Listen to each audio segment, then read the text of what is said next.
후반기가 시작이 되었습니다. 힘을 내어서 또 주님을 찾고 또 만나며 예배를 통해 주님의 마음을 더욱더 헤아리고 또 알아가는 우리의 삶이 되도록 주님 인도해 주시고 함께하여 주십시오.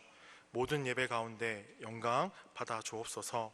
또 11조와 미얀마 방역용품 후원으로 또 주일 헌금으로 주님께 귀한 물질을 드립니다.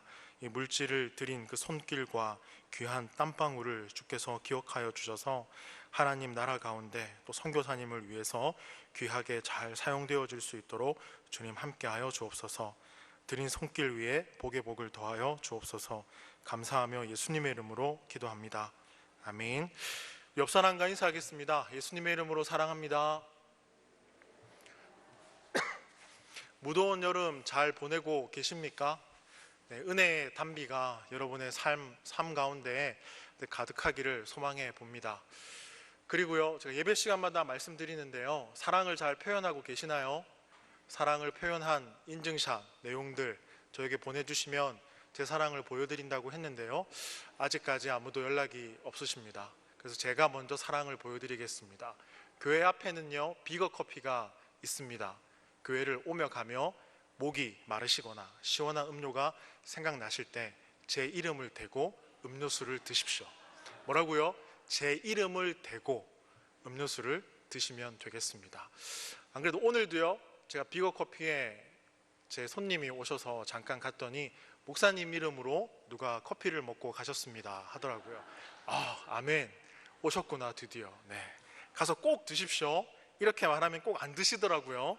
꼭 드십시오, 꼭. 네.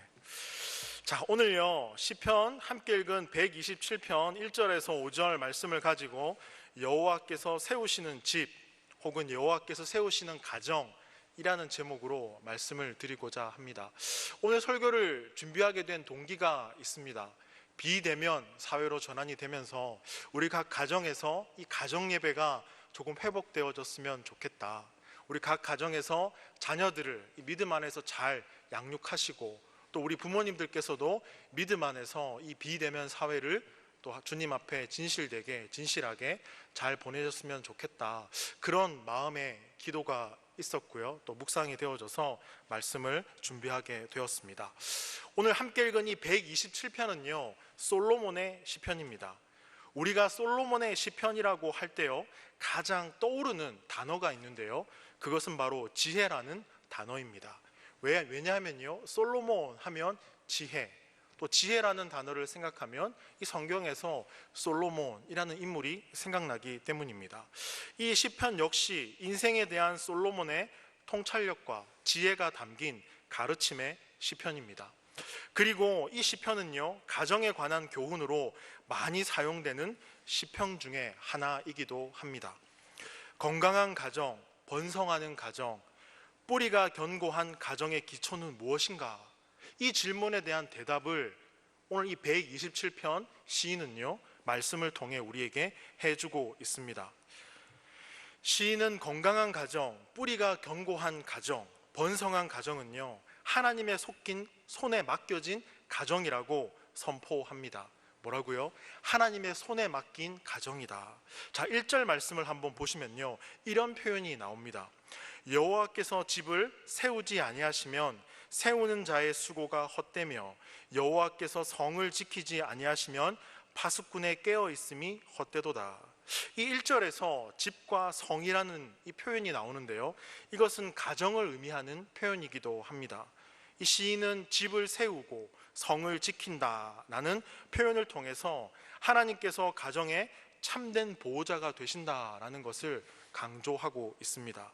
특별히 집을 세우고 집을 세운다라는 표현은요 보이는 건물을 짓는다, 만든다라는 것이 아니라 이 가정 안에 우리 가정을 이끄는 원동력이 무엇인가, 그것이 바로 신앙이다. 믿음이 있기에 이 가정은 믿음이라는 울타리 안에서 주님을 바라보고 하나님 나라를 향해서 나아간다라는 것을 얘기하죠. 그것을 지키는 것이 바로 하나님이시다라는 사실입니다. 여러분, 하나님의 손에 들려서 하나님의 보호와 통치 아래 있는 가정이요 건강하고 견고하고 번성하는 가정이다라는 겁니다. 자, 그러면 반면에요 하나님의 통치와 보호가 없는 가정은 아무리 많은 인생의 수고와 헌신이 있어도 그 가정은 뿌리가 없어서 쉽게 무너진다. 한순간에 노력했던 모든 것들이 물거품이 된다라는 말씀이기도 합니다. 여러분, 우리가 아무리 좋은 가정, 건강한 가정을 만들려고 노력해도요, 만들기 어려울 뿐만 아니라 만들 수조차 없습니다. 아무리 아둥바둥 발버둥 쳐도요, 우리 힘으로 할 수 없는 것들이 참 많지 않다라는 사실을 우리는 살아가면서 경험하게 됩니다.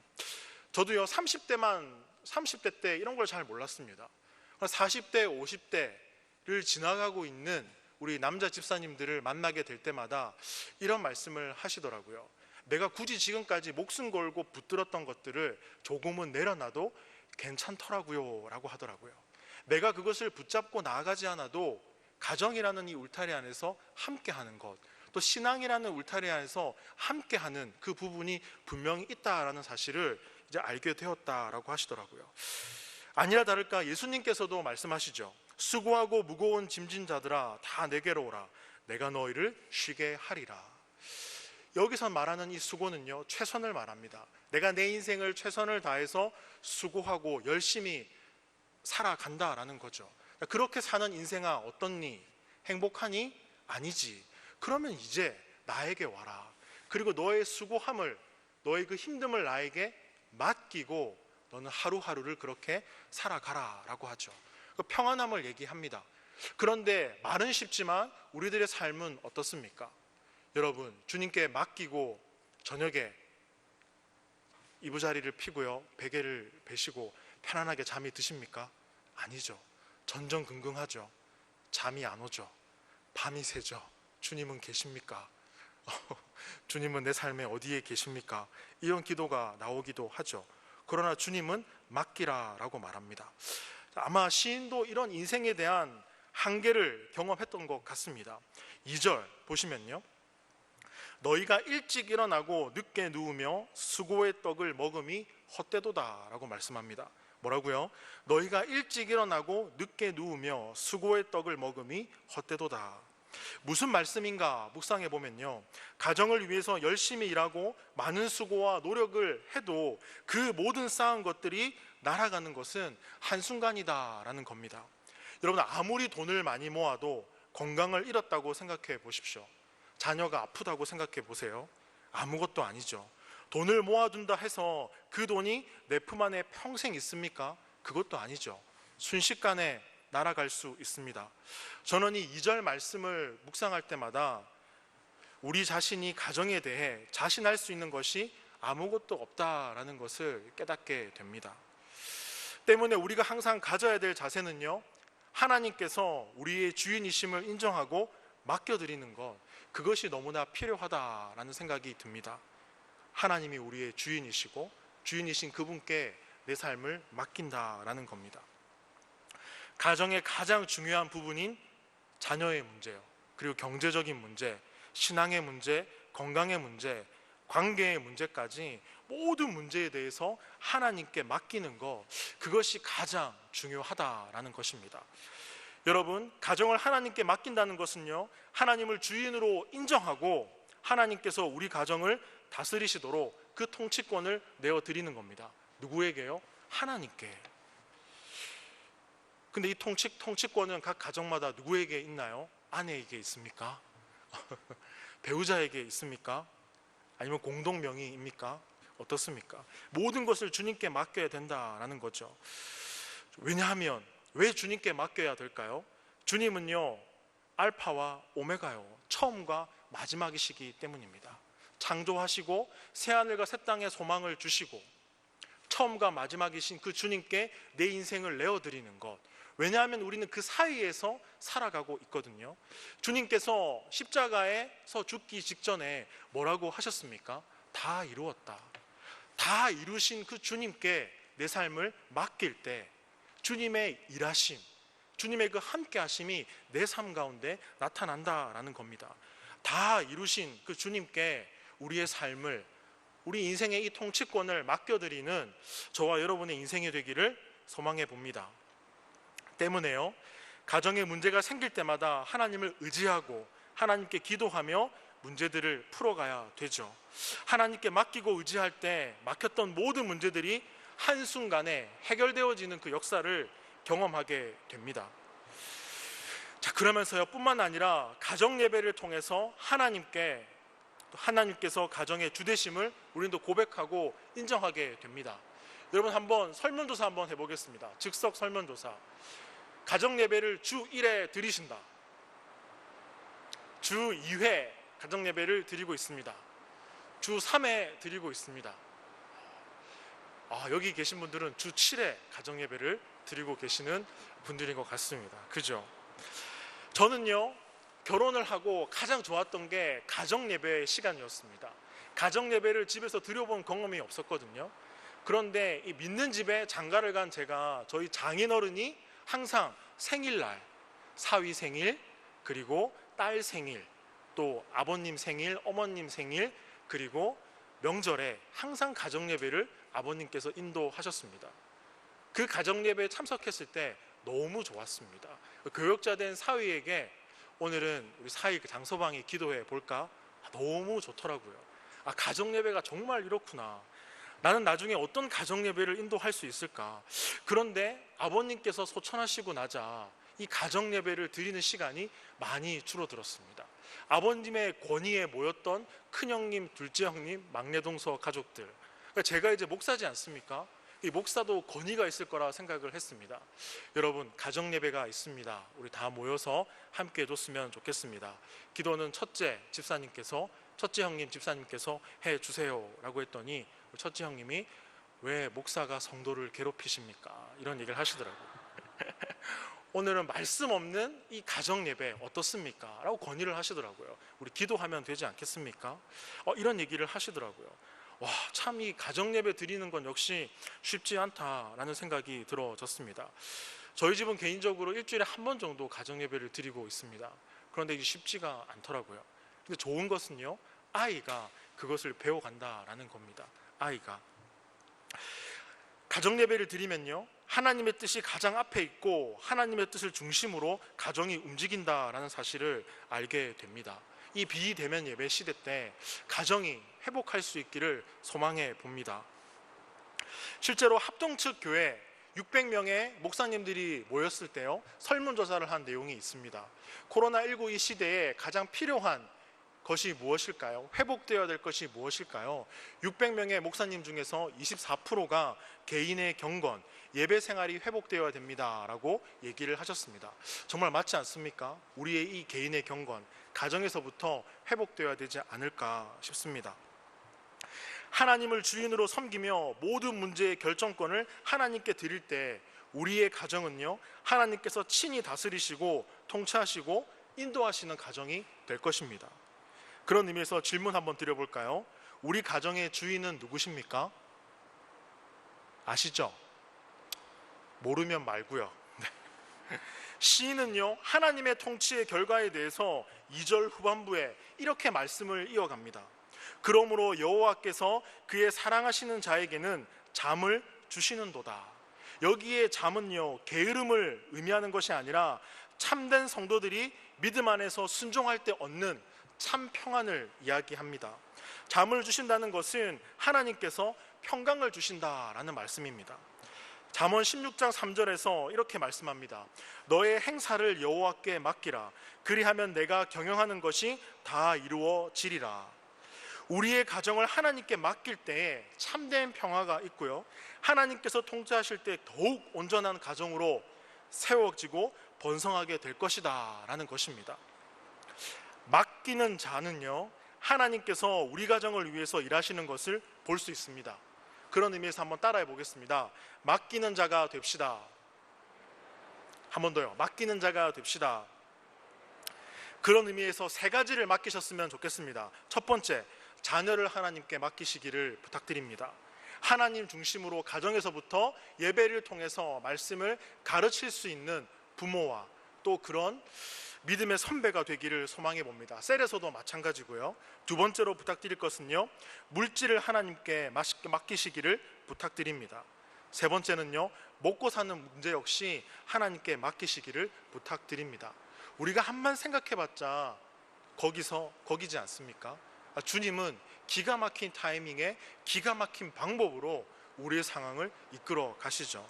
실제로 피할 길을 예비해 주신다라고 말씀하기도 하지 않습니까? 사랑하는 성도 여러분, 여러분의 참된 주인은 누구십니까? 하나님이시죠. 가정을 세우시고 지키시는 분은 누구십니까? 하나님이시죠. 인생의 기초가 어디에 있습니까? 잠언 16장 9절에서 사람이 마음으로 자기의 길을 계획할지라도 그의 걸음을 인도하시는 이는 여호와이시니라. 인생의 기초가 어디에 있습니까? 여호와 하나님으로부터 시작합니다.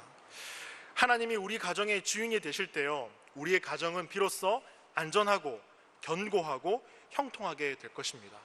여러분, 바라기는 하나님께서 우리 가정의 주인이 되시도록 그 결정권을 드리시기를 바랍니다. 그리하여 모든 문제와 모든 일들을 하나님께 맡기는 그 성도의 인생을 살아가시기를 소망합니다. 여러분, 꼭 기억해 주십시오. 하나님께서 성도의 모든 삶의 영역에 주인이 되신다라는 사실을요. 뭐라고요? 하나님께서 성도의 모든 삶의 영역에 주인이 되신다라는 이 사실을, 이 사실 하나만을 굳게 믿고 나아가는 것, 그것이 성도의 발걸음이 아니겠습니까? 우리의 주인 되신 하나님을 신뢰하고 모든 영역에서 모든 것들을 우리는 맡겨야 됩니다. 그 길이 가장 안전하고 확실한 길이기 때문입니다. 자, 그런 의미에서요, 우리는요, 가야 할 길을 알고 가는 성도입니다. 자, 여러분들이 이렇게 살아가시다가 여러분들의 삶 가운데 두 갈래의 길이 있다고 한번 예를 들어 보겠습니다. 이정 표지판이 있습니다. 믿음의 길, 또 세상의 길. 어디로 가겠습니까? 당연히 믿음의 길로 가죠. 믿음의 길 끝에 누가 계십니까? 처음이요 마지막이요 알파와 오메가라고 말씀하신 주님이 기다리시죠. 새하늘과 새 땅 가운데 소망을 주시며 기다리고 계시죠. 그 길을 바라보고 가는 것입니다. 가는데 단 신뢰하고 맡기는 겁니다. 내 통치권을 주님께 드리는 겁니다. 우리가 왜 바뀌지 않을까요? 신앙의 연수가 오래되고 오래됐는데 여전히 나는 왜 그대로일까요? 여전히 나는 왜 그대로 살아갈 수밖에 없을까요? 맡기지 않기 때문이죠. 믿음의 그 길로 갔다고 하지만 세상의 길에 여전히 우리는 머물러 있기 때문이죠. 내가 생각하는 것들, 내가 그리고 기도하는 것들, 살아가는 것들, 우리는 어쩌보면요, 아이러니하게 어떻게 살아야 할지를 너무나 잘 알고 있습니다. 그렇게 살아가지 못하는 게 우리의 삶이죠. 그 중간에서 주님은 우리를 볼 때 얼마나 안타까우시겠습니까? 그런 주님이 십자가에서 말씀하셨죠. 다 이루었다. 나만 바라보면 안 되겠니? 그런데 그 다 이루신 주님을 바라보지 않고 살아가는 게 또 우리 삶이죠. 나는 왜 이렇게 이 신앙이 반복되고 왜 이럴까라는 생각을 한번 해볼 때마다 주님 편에서 힘드시겠다, 참 그 생각이 듭니다. 여러분, 하나님께서 성도의 모든 삶의 영역이 주인이 되신다, 이 사실을 꼭 기억하고 살아가시기를 소망합니다. 여러분, 주님께 맡기는 인생이 복이 있습니다. 뭐라고요? 주님께 맡기는 인생에게 복이 있습니다. 여러분, 그렇다면요, 특별히 하나님께서 다스리시고 인도하시는 이 가정에 주시는 축복이 있습니다. 그 축복이 무언가, 그 복이 무언가, 바로 자녀입니다. 자녀를 지혜롭게 잘 양육하는 것이 가정의 복이고요, 하나님 앞에서도 큰 자랑이고 복입니다. 자, 시인은 그 가정의 자녀는요, 하나님께서 가정에게 주신 큰 선물이고 축복이다 라고 말씀합니다. 3절 말씀 보십시오. 다 같이 한번 읽어보겠습니다. 보라, 자식들은 여호와의 기업이요 태의 열매는 그의 상급이로다. 자, 자식들을 하나님의 기업이다 라고 표현합니다. 하나님의 기업이라는 뜻은요, 하나님께로부터 상속된 유산이라는 뜻입니다. 유산은 잘 사용하고 잘 보존해야 하는 소중한 것입니다. 선조로부터 맡겨진 것이기 때문입니다. 마찬가지로요, 부모의 자녀로 태어났지만 이 자녀는 하나님의 소유된 자녀로서 그 가정의 기쁨이 되고 하나님의 기쁨이 됩니다. 그래서 부모는요, 자녀에 대해 소유의 개념이 아닌 청지기의 자세로 자녀를 믿음으로 양육해야 될 책임이 있습니다. 그럴 때 자녀는요, 하나님의 복으로서 그 가정의 기쁨과 자랑이 된다라는 것입니다. 소유의 개념이 아니라 청지기 자세요. 자, 두 번째, 태의 열매는 그의 상급이다 라고 말씀합니다. 여러분, 상급은요, 하나님께서 마지막 때에 주의 백성들에게 주실 최종적인 열매이며 큰 복인데요, 시인은 자녀에 대해서 상급이라는 표현을 사용합니다. 여러분, 상급을 받을 때 사람들의 마음이 어떻습니까? 별로 상을 이렇게 받고 할 때 별로 감흥이 없으십니까? 내가 상 받나 보다, 뭐 이렇게 하시죠. 이 자리에 예수님이 계셔서 한 사람 한 사람을 부르면서 상급을 주신다고 생각해 보십시오. 가슴 설레이지 않습니까? 나는 어떤 상급을 받게 될까 두근거리죠. 자녀가 그렇습니다. 하나님께서 주신 상이기 때문에 말할 필요도 없죠. 자녀는 하나님께 주신 최고의 가치이며 최고의 선물이다라는 사실입니다. 그렇다면 우리가 그 자녀에 대해서 어떤 마음으로 사랑하고 어떤 마음으로 양육해야 할까요? 자녀를 존중하고 사랑의 마음으로 잘 양육해야 됩니다. 그렇게 자녀를 잘 양육하면 이 자녀가 부모에게 뿐만 아니라 나중에 가정에 큰 기쁨이 되고 선물이 된다라는 겁니다. 특별히 가정이 여러 가지 어려움을 만날 때 이렇게 키운 자녀들이 부모에게 큰 위로가 되고요, 기쁨이 되고 감사가 된다라는 겁니다. 그리고 이렇게 자란 자녀들이 훗날 부모에게 자랑과 위로가 된다라고 성경은 우리에게 말씀해주고 있습니다. 자, 4절 5절 말씀 한번 보겠습니다. 4절 5절 같이 한번 읽어보겠습니다. 젊은 자의 자식은 장사의 수중의 화살 같으니 이것이 그의 화살통에 가득한 자는 복되도다. 그들이 성문에서 그들의 원수와 담판할 때 수치를 당하지 아니하리로다. 여러분, 젊은 자의 자식이라는 표현이 나옵니다. 이것은요, 젊어서 낳은 자녀, 일찍 낳은 자녀라는 의미가 아니라 하나님의 가르침을 받고 믿음으로 주님 안에서 양육한 자녀를 말합니다. 그런데 이 젊어서 낳은 자식이요, 장사의 수중의 화살 같다라고 말씀합니다. 이 말씀은 비록 어린 자녀라 할지라도 그 자녀들은요, 장사의 손에 있는 화살, 장군의 손에 있는 화살과 같아서 장차 부모에게 큰 위로와 기쁨이 된다라고 말씀합니다. 장수의 화살은요, 평소에 화살통에 꼽혀 있지 않습니까? 싸워야 할 때 그 화살은 장사에게 큰 무기가 되죠. 없어서는 안 될 무기가 되죠. 마찬가지로요, 자녀들이 장성하고 부모가 어려움을 당할 때 자녀들은 부모에게 큰 위로와 힘이 된다라고 말씀합니다. 시인은 5절에서요, 이것이 그의 화살통에 가득한 자는 복되도다. 그들이 성문에서 그들의 원수가 담판할 때 수치를 당하지 아니하리로다. 여기 나와 있는 성문에요, 성문은 재판소와 같은 역할을 했습니다. 그 당시에요, 억울한 일을 당하거나 시비를 가릴 때, 원수를 갚을 때 성문에서 처리를 했거든요. 이때 용감한 자녀들을 많이 둔 사람은 그 자리에서 곤란한 일을 당하지 않는다라는 말씀입니다. 그와 같이 자녀들이 많으면 부모에게 더욱 큰 기쁨이 되고 위로가 된다라는 말씀입니다. 자, 이것이 가정에 주신 자녀들로 인한 복입니다. 그러나 기억할 것은요, 어디까지나 자녀를 잘 키울 때 그 가정에 기쁨과 복이 된다라는 사실을 꼭 기억하시길 바랍니다. 그렇지 않고 자녀를 잘못 키우면 그 자녀들은 기쁨이 아니라 절망과 아픔과 노여움을 가져다 준다라는 겁니다.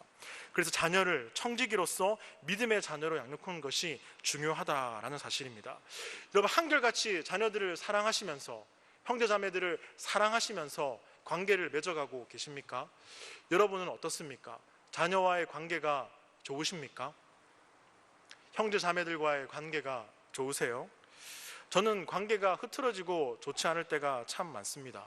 저는 생각보다 조금 이기적인 면이 보일 때가 많더라고요. 좀 그렇더라고요. 여러분은 어떠신지 모르겠습니다. 그래서 우리가 자녀를 키우거나 관계를 맺어나갈 때 중요한 것은요, 항상 말씀과 기도로 그렇게 양육해야 된다라는 사실입니다.